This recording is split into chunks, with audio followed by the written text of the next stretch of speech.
Hello every one. അപ്പോൾ നമ്മൾ last ക്ലാസ്സിൽ പറഞ്ഞതെന്താണ്?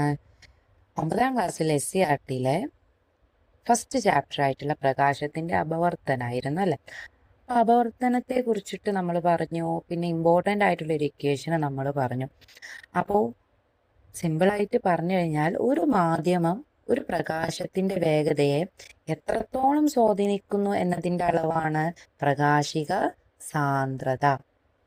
അതേപോലെ സാന്ദ്രത കൂടുമ്പോൾ പ്രകാശത്തിൻ്റെ വേഗത കുറയുന്നു. അതേപോലെ നമ്മൾ പഠിച്ചത് എന്തായിരുന്നു? അപവർത്തനാങ്കം പഠിച്ചു. എന്താണ് അപവർത്തനാങ്കം? അപവർത്തനാങ്കം എന്ന് പറഞ്ഞു കഴിഞ്ഞാൽ ശൂന്യതയിലെ പ്രകാശത്തിൻ്റെ വേഗതയും മാധ്യമത്തിൽ ഏത് മാധ്യമമാണോ എടുക്കുന്ന ആ മാധ്യമത്തിലെ പ്രകാശത്തിൻ്റെ വേഗതയും തമ്മിലുള്ള അനുപാതമാണ്, റേഷ്യോയാണ്. അതായത് n എന്ന് പറയുന്നത് c/v ആണ്. ഇനി കുറഞ്ഞ പ്രകാശിക സാന്ദ്രത ഉള്ളത് വായുവിനായിരുന്നു. അതുകൊണ്ട് തന്നെ കുറഞ്ഞ അപവർത്തനാങ്കം ഉണ്ടായിരുന്നു, ഉയർന്ന പ്രകാശ വേഗതയുമായിരുന്നു. ഇനി വജ്രം നോക്കുകയാണെങ്കിൽ അവിടെ സാന്ദ്രത വളരെ ഉയർന്നതാണ്. സാന്ദ്രത കൂടുമ്പോൾ അപവർത്തനാങ്കം കൂടും, അപ്പോൾ അപവർത്തനാങ്കവും ഉയർന്നതാകും.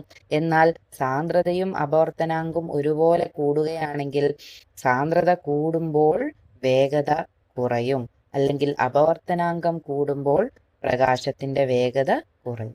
ഇത്രയും കാര്യങ്ങളാണ് നമ്മൾ ലാസ്റ്റ് ക്ലാസ്സിൽ പറഞ്ഞു നിർത്തിയത്. ഇനി ചാപ്റ്ററിൽ അറിഞ്ഞിരിക്കേണ്ടത് എന്താണ്? ഈ n=c/v എന്ന ഇക്വേഷൻ വെച്ചിട്ട് നമുക്ക് കുറച്ച് പ്രോബ്ലംസ് ചെയ്യാനാണ് ഉള്ളത്. അപ്പോൾ പ്രകാശത്തിന്റെ വേഗത കിട്ടിക്കഴിഞ്ഞാൽ നമുക്ക് n=c/v എന്ന ഇക്വേഷനിൽ പ്രകാശത്തിന്റെ വേഗത ഹരിക്കണം ശൂന്യത അല്ലേ, ശൂന്യതയിലുള്ള പ്രകാശത്തിന്റെ വേഗത ഹരിക്കണം. ശൂന്യതയിൽ പ്രകാശത്തിന്റെ വേഗത എത്രയാണ്? 3 × 10⁸ ഹരിക്കണം. ഇനി ഇവിടെ തന്നിട്ടുണ്ട് വായുവിലെ പ്രകാശത്തിന്റെ വേഗത എന്ന് പറയുന്നതും 3 × 10⁸. അപ്പോൾ ഇതിനെ ഹരിച്ചു കഴിഞ്ഞാൽ നമുക്ക് 1 കിട്ടും. അപ്പോൾ നമുക്ക് വായുവിലെ അപവർത്തനാങ്കം കിട്ടും. ഇനി ഗ്ലാസിന്റെ അപവർത്തനാങ്കം എങ്ങനെ കാണും? Refractive index of glass. അപ്പോൾ നമ്മൾ ശൂന്യതയിലെ വേഗത എന്ന് പറയുമ്പോൾ 3 × 10⁸ ഹരിക്കണം. ഇനി വേഗത, ഗ്ലാസ്സിൽ പ്രകാശത്തിന്റെ വേഗത എത്രയാണ്? 2 × 10⁸ അല്ലേ? അത് നമുക്ക് തന്നിട്ടുണ്ട്. അപ്പോൾ നമ്മളിത് ചെയ്തു കഴിഞ്ഞാൽ നമുക്ക് എന്ത് ചെയ്യും? റിഫ്രാക്റ്റീവ് ഇൻഡെക്സ് ഓഫ് ഗ്ലാസ് കിട്ടും. അതുപോലെ നമുക്ക് എന്ത് ചെയ്യാം? ജലത്തിന്റെ റിഫ്രാക്റ്റീവ് ഇൻഡെക്സ് കാണാം. എങ്ങനെ ജലത്തിന്റെ റിഫ്രാക്റ്റീവ് ഇൻഡെക്സ് കാണും? ഈക്വേഷനിൽ സബ്സ്റ്റിറ്റ്യൂട്ട് ചെയ്ത് കഴിഞ്ഞാൽ n= ശൂന്യതയിൽ പ്രകാശത്തിന്റെ വേഗത 3 × 10⁸ ഹരിക്കണം എത്രയാണ്? പ്രകാശവേഗത ജലത്തില് 2.25 × 10⁸. അപ്പൊ നമുക്ക് 3 ഹരിക്കണം 2.25, 3 ഹരിക്കണം 2.25. സോ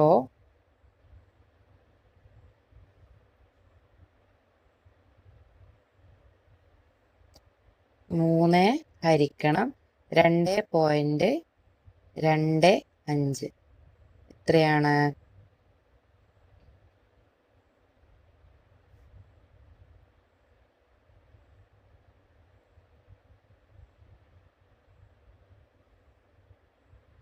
1.3. ഇനി നമ്മൾ പലപ്പോഴും നമ്മുടെ ഡെയിലി ലൈഫിൽ കാണുന്നതാണ്, ഒരു ഗ്ലാസ്സിൽ ഒരു സ്ട്രോ, സാധാരണ പോലെ വെള്ളമൊന്നുമില്ലാത്ത ഒരു ഗ്ലാസ്സിൽ ഒരു സ്ട്രോ ഇട്ട് കഴിഞ്ഞാൽ ഇങ്ങനെയാണ് കാണുക.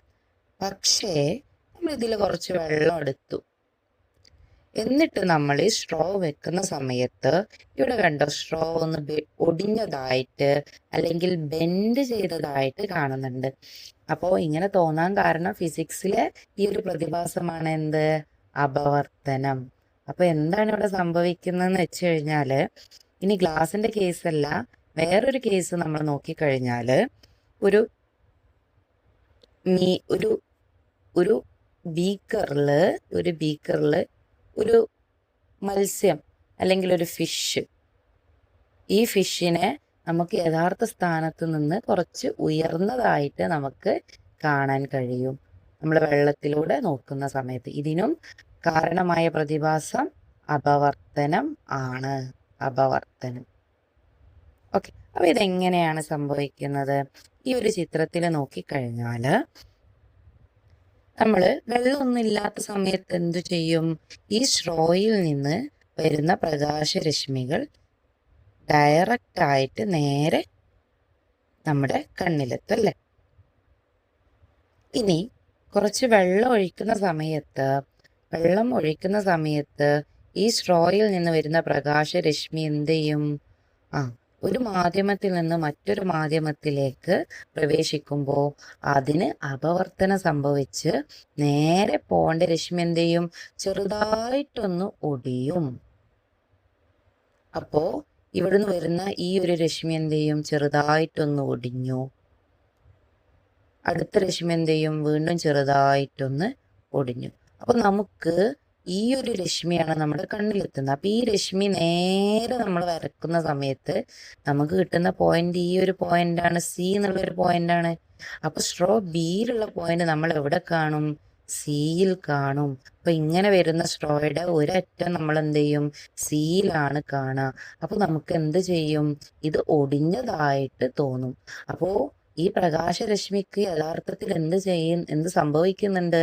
ഒരു മാധ്യമത്തിൽ നിന്ന് മറ്റൊരു മാധ്യമത്തിലേക്ക് കടക്കുന്ന സമയത്ത് അതിന് ഒടിവ് സംഭവിക്കുന്നുണ്ട്, ബെൻഡ് ചെയ്യുന്നുണ്ട്. അതിന് നമ്മൾ കാരണം ഡീറ്റെയിൽ ആയിട്ട് ഫസ്റ്റ് ക്ലാസ്സിൽ പറഞ്ഞു. എന്തായിരുന്നു? അതിന്റെ വേഗത വ്യത്യസ്തപ്പെടുന്നത് കൊണ്ടും അതിന്റെ സാന്ദ്രത വ്യത്യസ്തപ്പെടുന്നത് കൊണ്ടൊക്കെയാണ് അതിന്റെ ഡയറക്ഷൻ ചേഞ്ച് ആകുന്നത് അല്ലെ? ഇനി ജലം ഒഴിച്ച ശേഷം സ്ട്രോയുടെ ജലത്തിൽ മുങ്ങിയിരിക്കുന്ന ഭാഗത്ത് നിന്ന് വരുന്ന പ്രകാശരശ്മി വായുവിലേക്ക് പ്രവേശിക്കുമ്പോൾ ജലോപരിതലത്തിൽ വെച്ച് ദിശാവ്യതിയാനം സംഭവിക്കുന്നുണ്ടല്ലോ. അപ്പോൾ നമ്മൾ ബി എന്ന യഥാർത്ഥ സ്ഥാനം സിയിലേക്ക് ഉയർന്നതായി കാണപ്പെടുന്നതിനാൽ സ്ട്രോ ജലോപരിതലത്തിൽ വെച്ച് ഒടിഞ്ഞതായി തോന്നുന്നു. അപ്പൊ നമ്മൾ മനസ്സിലാക്കേണ്ട ഒരു ബേസിക് ആയിട്ടുള്ള കാര്യമുണ്ട്. രണ്ട് മാധ്യമങ്ങൾ വരുമ്പോഴാണല്ലോ ഇതൊക്കെ സംഭവിക്കുന്നത്. അപ്പോ അവിടെ വന്ന് പതിക്കുന്ന ഒരു പ്രകാശരശ്മി ഉണ്ട്. ഇങ്ങനെ വന്ന് പതിക്കുന്ന ഒരു പ്രകാശരശ്മി, ആ രശ്മിയെ നമ്മൾ വിളിക്കുന്നത് ഇൻസിഡന്റ് റേ അഥവാ പതനരശ്മി എന്നാണ്. എന്നാൽ അതിന് അപവർത്തനം സംഭവിക്കുന്ന രശ്മി ഉണ്ടല്ലോ, അതിന്റെ പേരെന്താണ്? അത് അപവർത്തന രശ്മി അല്ലെങ്കിൽ റിഫ്രാക്റ്റഡ് റേ എന്നും വിളിക്കാം. ഈ അപവർത്തന രശ്മിക്കും പതന ബിന്ദുവിലെ ലംബത്തിനും ഇടയിലുള്ള കോണാണ് അപവർത്തന കോണ്. അപ്പോൾ ഈ അപവർത്തന രശ്മിക്കും പതന ബിന്ദുവിലെ ലംബത്തിനും, ഈ അപവർത്തന രശ്മിക്കും പതന ബിന്ദുവിലെ ലംബമായിട്ടുള്ള ഈ ഒരു എൻ ഡാഷ് എന്ന് പറയുന്ന ഈ ഒരു ലംബത്തിനും ഇതിന്റെ നടുക്ക് കിടക്കുന്ന ഈ ആംഗിൾ ഉണ്ടല്ലോ, ഈ ആംഗിൾ, ഈ ചെറിയ ആംഗിൾ, ഇതാണ് അപവർത്തന കോൺ, അതായത് റിഫ്രാക്റ്റഡ് ആംഗിൾ എന്ന് പറയുന്നത്. ഇവിടെ ഉള്ള ഈ ഒരു കോൺ, അതായത് പതനരശ്മിയും ഈ ലംബമായിട്ടുള്ള എൻ ഡാഷും ഉണ്ടാക്കുന്ന ഈ ഒരു കോണിനെ നമ്മൾ ഇൻസിഡന്റ് ആംഗിൾ, പതന കോണെന്നും പറയും. അപ്പോൾ വന്ന് പതിക്കുന്ന കിരണം പതന കിരണം, ഈ ഒരു ആംഗിൾ ഐ എന്ന് പറയുന്നത് പതന കോണം. ഈ ആംഗിൾ അല്ല, കൺഫ്യൂഷൻ വരരുത്.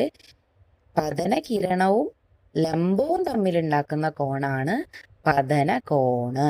അതേപോലെ അപവർത്തന രശ്മിയും ഈ ലംബവും ഉണ്ടാക്കുന്ന കോണാണ് അപവർത്തന കിരണം. ഇനി ഇതാണ് ഇതിന്റെ അതിർത്തി. ഇനി നമ്മൾ മനസ്സിലാക്കേണ്ട പ്രധാനപ്പെട്ട ഒരു പോയിന്റ് എന്ന് പറയുന്നത്, നമ്മൾ പറഞ്ഞു റിഫ്രാക്റ്റീവ് ഇൻഡെക്സ് അപവർത്തനാങ്കം n=c/v ആണ്. അത് വെച്ചിട്ട് നമ്മൾ ജലത്തിൻ്റെത് 1.3 എന്നും കിട്ടി, വായുവിൻ്റെത് 1 എന്നും കിട്ടി, ഗ്ലാസിൻ്റെത് 1.5 കിട്ടി അല്ലേ? അപ്പോൾ ഇവിടെ മനസ്സിലാക്കേണ്ട ഒരു കാര്യം, ഇവിടെ വായുവിൻ്റെ അപവർത്തനാങ്കം 1 ആണ്, സാന്ദ്രത കുറവാണ്. എന്നാൽ ജലത്തിന് കുറച്ചും കൂടി തിക്നെസ് ഉള്ളത് പോലെ തോന്നാറില്ലേ? അപ്പോൾ ഇവിടെ സാന്ദ്രത കൂടുതലാണ്, അപവർത്തനാങ്കം കൂടുതലാണ്, 1.3 ആണ്. അപ്പോൾ സാന്ദ്രത കുറഞ്ഞ വായുവിൽ നിന്ന് സാന്ദ്രത കൂടിയ ജലത്തിലേക്ക് പ്രകാശം വന്ന് പതിക്കുന്ന സമയത്ത് അപവർത്തനം സംഭവിക്കുന്നത് എന്താണ്? എങ്ങനെയാണ് അപവർത്തനം സംഭവിക്കുന്നത്? ഈ ലംബത്തിനോട് അടുത്തേക്കാണ് വരുന്നത്. നേരെ പോവേണ്ട ആള് ഇങ്ങോട്ട് വന്നു, ലംബത്തിൽ നിന്ന് അടുത്തേക്ക് വന്നു.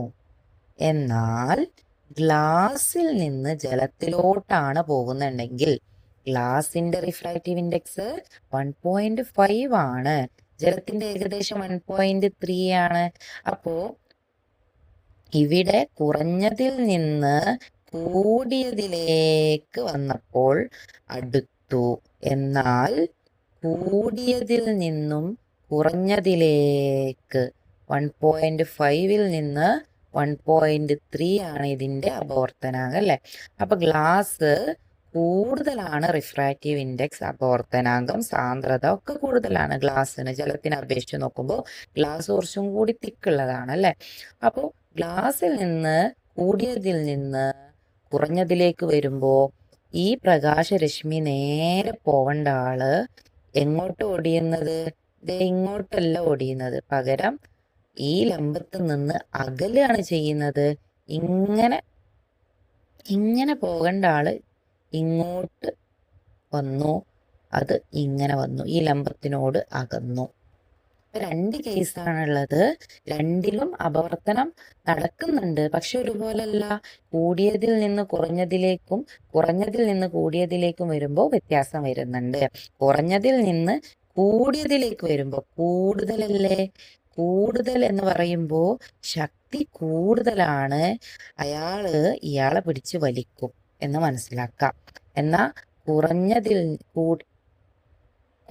നിന്ന് കൂടിയതിലേക്ക്, എന്നാൽ കൂടിയതിൽ നിന്ന് ഗ്ലാസ് കൂടുതലാണ് സാന്ദ്രത, റിഫ്രാക്റ്റീവ് ഇൻഡെക്സ് അല്ലേ. അപ്പൊ ഈ ഗ്ലാസ്സിൽ നിന്ന് ജലത്തിലോട്ട് വരുന്ന സമയത്ത് ഇവിടെ കുറവായ സാന്ദ്രതയാണ്. ഗ്ലാസിനെ അപേക്ഷിച്ചിട്ട് ജലത്തിന് കുറവാണ്, ശക്തി കുറവാണ്.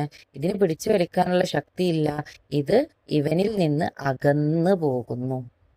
ഇനി സാന്ദ്രത കൂടിയതും കുറഞ്ഞതൊക്കെ ആയിക്കോട്ടെ, ലംബമായി പതിക്കുന്ന രേഖകൾക്ക് യാതൊരു വ്യത്യാസവും ഇല്ല എന്ന് നമ്മൾ പഠിച്ചു. ഇനി ഗ്ലാസ് എന്ന് പറയുമ്പോൾ റിഫ്രാക്റ്റീവ് ഇൻഡെക്സ് 1.5 ആണ്, വായുവിന് 1 ആണല്ലേ. അപ്പോ സാന്ദ്രത കൂടിയതിൽ നിന്ന് കുറഞ്ഞതിലേക്ക് വരുമ്പോൾ കുറഞ്ഞതാണ്, ശക്തി കുറവാണ്, അകന്നിട്ടാണ് വരയ്ക്കേണ്ടത്, അടുത്തിട്ടല്ല വരയ്ക്കേണ്ടത്. ഇത് തെറ്റാണ് അല്ലെ. ഇനി ഇവിടെ ജലവും ഗ്ലാസും അല്ലെ ലംബമായിട്ടാണ് പ്രകാശം പതിക്കുന്നതെങ്കിൽ അതിന് അപവർത്തനം സംഭവിക്കുന്നില്ല, ദിശാവ്യതിയാനം സംഭവിക്കുന്നില്ല. അതുകൊണ്ട് നമ്മൾ ലംബമായിട്ട് നമ്മൾ കണ്ണുകൊണ്ട് നോക്കുകയാണ്. ഒരു ഗ്ലാസ്, ഒരു ബീക്കറിലോട്ട് ലംബമായിട്ട് നോക്കുമ്പോൾ നമുക്ക് ഒടിവൊന്നും ചെയ്യില്ല, അത്ര തോന്നൂല, ഒടിവ് സംഭവിച്ചതായി തോന്നൂല. കാരണം ലംബമായിട്ട് വരുന്ന പ്രകാശരശ്മിക്ക് ചെയ്യില്ല, അതിന്റെ യഥാർത്ഥ സ്ഥാനത്ത് തന്നെ നമ്മൾ കാണും. കാരണം അപവർത്തനം സംഭവിക്കുന്നില്ല. ചെരിഞ്ഞു നോക്കുമ്പോഴാണ് നമുക്ക് ഈ അപവർത്തനം കാണുന്നത്. ഇനി ഇവിടെ വായുവാണ്, ഗ്ലാസ് ആണ്. കുറഞ്ഞതാണ് വായുവിന്റെ സാന്ദ്രത അല്ലെ, 1 ആണ്. ഗ്ലാസിന് ഏകദേശം 1.5 ഉണ്ട്, സാന്ദ്രത കൂടുതലാണ് അല്ലെ. അപ്പോ കുറഞ്ഞതിൽ നിന്ന് കൂടിയത്, ശക്തി കൂടുതലാണ്, ലംബത്തിലോട്ട് പിടിച്ചു വലിക്കും. ക്ലിയർ ആയോ? അപ്പോ നമ്മൾ പറഞ്ഞു വന്നത് ഇത്രയേ ഉള്ളൂ. പ്രകാശം ഒരു മാധ്യമത്തിൽ നിന്ന് മറ്റൊരു മാധ്യമത്തിലേക്ക് പ്രവേശിക്കുമ്പോൾ പതനരശ്മി, അപവർത്തനരശ്മി, പതന ബിന്ദുവിലെ ലംബം എന്നിവക്ക് ഒരേ തരത്തിലായിരിക്കും, ഒരേ പ്ലെയിനിലായിരിക്കും. ഇങ്ങനെ പൊങ്ങി നിൽക്കുന്നൊന്നുമില്ലല്ലോ, ഒരേ സെയിം പ്ലെയിനിലാണ് ഈ വന്ന് പതിക്കുന്ന പതനരശ്മിയും അപവർത്തനരശ്മിയും അതിന്റെ കോണൊക്കെ എന്ന് ജസ്റ്റ് പറഞ്ഞതാണ്. ഇനി ഇതിൽ നിന്ന് ഇമ്പോർട്ടൻ്റ് ആയിട്ട് മനസ്സിലാക്കേണ്ട എന്താണ്? സാന്ദ്രത കുറഞ്ഞ മാധ്യമത്തിൽ നിന്ന് കൂടിയതിലേക്കാണെങ്കിൽ പ്രകാശം ചെരിഞ്ഞ് പതിക്കുകയാണെങ്കിൽ അപവർത്തനരശ്മി ലംബത്തിനോട് അടുക്കുന്നു. അപ്പൊ സാന്ദ്രത കുറഞ്ഞതിൽ നിന്ന് കൂടിയതിലേക്കാണെങ്കിൽ ശക്തി കൂടും, ലംബം പിടിച്ചു വലിക്കും, അടുക്കും. എന്നാൽ സാന്ദ്രത കൂടിയത് നിന്ന് കുറഞ്ഞതിലേക്കാണെങ്കിൽ ശക്തി കുറയും, കുറഞ്ഞതിലേക്കാണെങ്കിൽ അപവർത്തനരശ്മി ലംബത്തിൽ നിന്ന് അകലും. അപ്പൊ മാധ്യമത്തിന്റെ വിഭജന തലത്തിലേക്ക് ലംബമായിട്ടാണ് അങ്ങനെയെങ്കിൽ പതിക്കുന്നതെങ്കിലോ, അങ്ങനെ ലംബമായിട്ട് പതിക്കുന്ന പ്രകാശരശ്മിക്ക് അപവർത്തനം സംഭവിക്കുന്നില്ല. അപ്പൊ ഇത്രയും കാര്യങ്ങളാണ് ഒരു സെഷനിൽ നിന്ന് നമുക്ക് മനസ്സിലാക്കേണ്ടത്. ഇനി അടുത്തത് ഒരു ഗ്ലാസ് സ്ലാബിലെ അപവർത്തനമാണ്. അപ്പൊ ഒരു ഗ്ലാസ് സ്ലാബിലേക്ക് നമ്മളൊരു പ്രകാശരശ്മി നമ്മളിപ്പോൾ ലേസർ എടുക്കുകയാണെന്ന് വിചാരിക്കുക, ലേസർ ടോർച്ച്, അതൊരു പ്രകാശമാണല്ലോ. പ്രകാശരശ്മി നമ്മൾ ഗ്ലാസ് സ്ലാബിലോട്ട് കടത്തിവിടുകയാണ്. അപ്പോൾ ലേസർ ഇതാ ഇങ്ങനെ വന്നു PQയിലെത്തി. അപ്പോൾ ഇവിടെ വായുവാണ് അല്ലേ, ഇവിടെ ഗ്ലാസ് ആണ്. അപ്പോൾ വായുവിന് സാന്ദ്രത N, റിഫ്രാക്റ്റീവ് ഇൻഡെക്സ് കുറവാണ്, ഗ്ലാസ്സിന് വായുവിനെ അപേക്ഷിച്ച് കൂടുതലാണ്. അപ്പോൾ കുറഞ്ഞതിൽ നിന്ന് കൂടിയതിലേക്ക് ശക്തി കൂടി ലംബത്തിനോട് അടുത്ത് വന്നു. ഇങ്ങനെ പോകേണ്ട ആള് ലംബത്തിനോട് അടുത്ത് വന്നു, അകന്നിട്ടല്ല പോയതല്ലേ, ഇങ്ങനല്ല പോയത്, പകരം ലംബത്തിനോട് അടുത്തു വന്നു. ദേ ഇവിടെ എത്തി. അപ്പോൾ ഇവിടെ ഒരു വട്ടം എന്ത് ചെയ്തു, അപവർത്തനം സംഭവിച്ചു. പിന്നെ വീണ്ടും എന്ത് ചെയ്തു, മാധ്യമം വീണ്ടും മാറല്ലേ. ഇവിടെ ഗ്ലാസ് ആണ്, ഇവിടെ വായുവാണ്. ഈ രശ്മി ഇങ്ങനെ വന്ന് ഇവിടെ എത്തിയപ്പോ ദേ മാധ്യമത്തിന്റെ സാന്ദ്രത പിന്നെയും മാറി. അപ്പോ ഇവിടെ ഗ്ലാസിന് കൂടുതലാണ്, വായുവിന് കുറവാണ്. കൂടിയതിൽ നിന്നും കുറഞ്ഞതിലേക്ക് ശക്തി കുറഞ്ഞു, ലംബത്തിൽ നിന്ന് അകന്നു അകന്നു ലംബത്തിൽ നിന്ന് അകന്നുപോയി ലംബത്തിൽ നിന്ന് അകന്നുപോയി. അപ്പോൾ ഇവിടെ രണ്ടാമത്തെ അപവർത്തനം സംഭവിച്ചു. എത്ര അപവർത്തനാണ് ഇവിടെ സംഭവിച്ചത്? 2 അപവർത്തനം സംഭവിച്ചു. അപ്പോൾ ഗ്ലാസ് സ്ലാബിൽ അപവർത്തനം സംഭവിക്കുന്നത് ഇങ്ങനെയാണ്.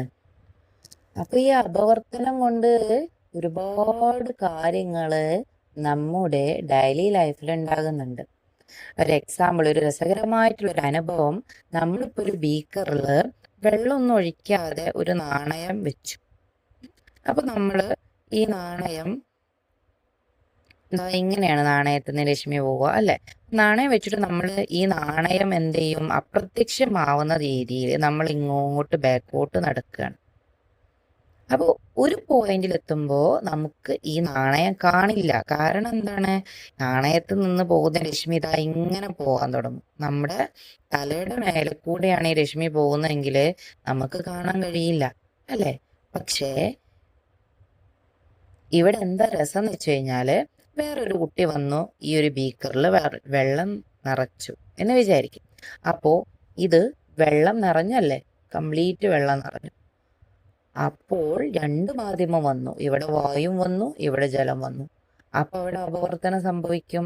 അപ്പോ ഇങ്ങനെ പോയിരുന്ന രശ്മി എന്ത് ചെയ്യും, ഈ ഒരു വിഭജന തലത്ത് വെച്ചിട്ട് അപവർത്തനം സംഭവിക്കുന്നു. സാന്ദ്രത കൂടിയ ജലത്തിൽ നിന്ന് കുറഞ്ഞതിലേക്ക് വരുമ്പോ ശക്തി കുറയുന്നു. ഇങ്ങനെ പോകേണ്ട ആള്, ഇവിടെ ഒരു ലംബം വരച്ചാല് ഇങ്ങനെ പോകേണ്ട ആള് ശക്തി കുറഞ്ഞ വായുവിലേക്ക് വരുമ്പോ ലംബത്ത് നിന്ന് അകലും.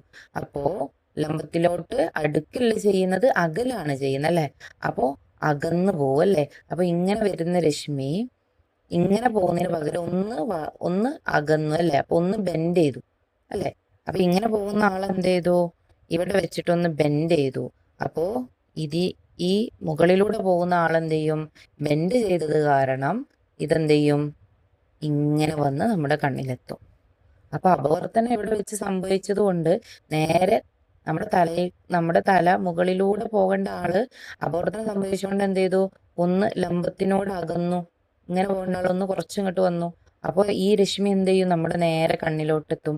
അപ്പൊ വെള്ളം ഒഴിച്ചു കഴിഞ്ഞാല് ഈ അപ്രത്യക്ഷമായ നാണയം നമുക്ക് എന്ത് ചെയ്യും, കാണാൻ കഴിയും. അപ്പോ ഇതിന് കാരണം എന്താണ്, അപവർത്തനമാണ്. ഇനി കുറച്ച് എക്സാമ്പിൾസ് ഉണ്ട്.